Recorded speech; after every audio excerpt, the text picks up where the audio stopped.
존경받는 의과대학 학장, 저명한 병원 원장, 그리고 올림픽 위원장. 사회적으로 존경받으며 천수를 누린 이 엘리트들에게는 한 가지 공통점이 있었습니다. 바로 수천 명의 살아있는 인간을 실험 재료로 썼던 역사상 최악의 악마들이었다는 사실입니다. 더 충격적인 것은 이들에게 면죄부를 준 것이 다름 아닌 정의의 사도를 자처했던 미국이었다는 점입니다. 도대체 1945년 그날 도쿄에서는 무슨 일이 있었던 걸까요? 오늘 여러분이 듣게 될 이야기는 교과서가 차마 다 싣지 못한 역사의 가장 어두운 뒷거래에 관한 진실입니다. 지금부터 그 충격적인 이야기를 시작하겠습니다. 시계바늘을 1930년대 만주 하얼빈으로 돌려보겠습니다. 평화로워 보이는 시골 마을 핑팡핑픈 지역에 거대한 요새가 들어섭니다. 겉으로는 관동군 방역급수부라는 간판을 달고 있었지만 그곳은 물을 정화하는 곳이 아니었습니다. 그곳은 인간을 정화, 아니 말살하는 기술을 연구하는 지옥, 바로 731부대였습니다. 이 부대를 지휘한 인물은 이시이 시로. 교토 제국대학 출신의 수재였던 그는 미생물학의 천재였지만 동시에 윤리의식이 거세된 괴물이었습니다. 그는 전쟁에서 총과 칼 대신 세균과 바이러스가 가장 효율적인 무기가 될 것이라 확신했습니다. 그리고 그 무기를 완성하기 위해서는 동물이 아닌 살아있는 인간 데이터가 필요했습니다. 이때부터 끔찍한 비극이 시작됩니다. 그들은 잡아온 포로들을 사람이 아닌 마루타, 즉 통나무라고 불렀습니다. 통나무는 감정도 고통도 없는 재료일 뿐이라는 뜻이었죠. 한국인, 중국인, 러시아인 등 약 3,000명 이상의 무고한 사람들이 영문도 모른 채 이곳으로 끌려왔습니다. 상상해 보십시오. 영하 40도의 혹한 속에 갇힌 채 자신의 팔이 얼어붙어 망치로 두드리면 깨질 때까지 기다려야 했던 그 공포를 말입니다. 이시이 시로는 동상치료법을 개발한다는 명목으로 산 사람의 팔다리를 얼리고 다시 뜨거운 물에 녹이며 피부가 벗겨지는 과정을 꼼꼼히 기록했습니다. 마취도 없이 배를 갈라 장기를 꺼내는 생체 해부는 일상이었습니다. 인간이 인간에게 할 수 있는 모든 종류의 고통이 이곳에서는 과학이라는 이름으로 자행되었습니다. 1945년 8월 소련군이 만주로 진격하고 일본의 폐색이 짙어졌습니다.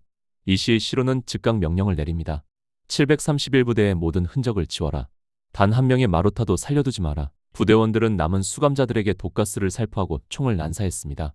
시신은 거대한 소각로에서 며칠 밤낮으로 불태워졌고 뼈는 가루가 되어 숭화강에 뿌려졌습니다. 거대한 건물들은 폭파되었습니다. 그렇게 3,000명의 목숨과 수만 명의 세균전 피해자들의 원혼은 연기처럼 사라지는 듯했습니다. 이시이 시로와 핵심 간부들은 챙길 수 있는 것은 다 버렸지만 단 하나는 목숨처럼 챙겨서 일본으로 도망쳤습니다. 금괴도 돈도 아니었습니다. 바로 수년간 인간을 갈아 넣어 만든 생체 실험 데이터였습니다. 그들은 알고 있었습니다. 이 피 묻은 종이 뭉치가 자신들의 목숨을 구해줄 유일한 동아줄이라는 것을 말이죠. 전쟁이 끝나고 도쿄 재판이 열렸습니다. 독일의 나치 의사들이 뉘른베르크에서 줄줄이 사형 선고를 받을 때 이상하게도 일본의 731부대원들은 재판정에조차 서지 않았습니다. 피해자들은 분통을 터뜨렸지만 연합군 최고사령부는 침묵했습니다. 도대체 왜였을까요? 여기서 역설적이게도 냉전이라는 시대적 상황이 악마들에게 기회를 줍니다. 당시 미국은 소련과 다가올 전쟁을 준비하고 있었고 생화학 무기 정보가 절실했습니다. 미국의 샌더스 중령은 이시이 시로를 신문하며 그가 가진 데이터의 가치를 알아봤습니다. 미국 윤리 기준으로는 절대 얻을 수 없는 살아있는 인간을 대상으로 한 완벽한 데이터였으니까요.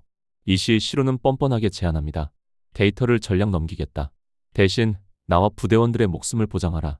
그리고 전범 기소도 면제해라. 더글라스 맥아더 장군과 미국 정부는 계산기를 두드렸습니다. 그리고 결단을 내립니다. 정의를 구현하는 것보다 소련보다 우위에 서는 것이 더 중요하다고 판단한 것입니다. 결국 거래는 성사되었습니다. 악마의 데이터는 미국 메릴랜드주의 포트 데트릭 기지로 넘어갔고 그 대가로 731부대원 전원은 면죄부를 받았습니다. 단 한 명도 처벌받지 않았습니다. 그 후 그들은 어떻게 되었을까요? 이시이 시로는 평온하게 천수를 누리다 암으로 사망했습니다. 다른 부대원들은 일본 의학계의 거물이 되었습니다. 유명 제약회사의 회장, 국립예방위생연구소 소장, 의과대학 학장. 그들이 만든 약을 우리가 먹고 그들이 쓴 교과서로 의사들이 공부를 했습니다. 3,000명의 피 위에 세워진 성공이었습니다. 731부대의 만행은 단순한 과거사가 아닙니다. 대의를 위해서는 소수의 희생은 어쩔 수 없다. 는 위험한 생각, 그리고 국익을 위해서는 악마와도 손잡을 수 있다. 는 강대국의 논리가 만들어낸 비극입니다. 미국이 가져간 데이터로 무엇을 했는지, 일본 의학계가 얼마나 많은 반성을 했는지 우리는 아직도 명확히 알지 못합니다. 역사는 승자의 기록이라고 하지만 진실까지 덮을 수는 없습니다. 억울하게 죽어간 마루타들의 영혼을 위로하는 유일한 길은 우리가 이 끔찍한 거래를 영원히 기억하는 것입니다. 여러분은 정의가 패배한 이 역사에 대해 어떻게 생각하십니까? 댓글로 의견을 남겨주세요. 구독과 좋아요는 왜곡된 역사를 바로잡는 큰 힘이 됩니다. 시청해 주셔서 감사합니다.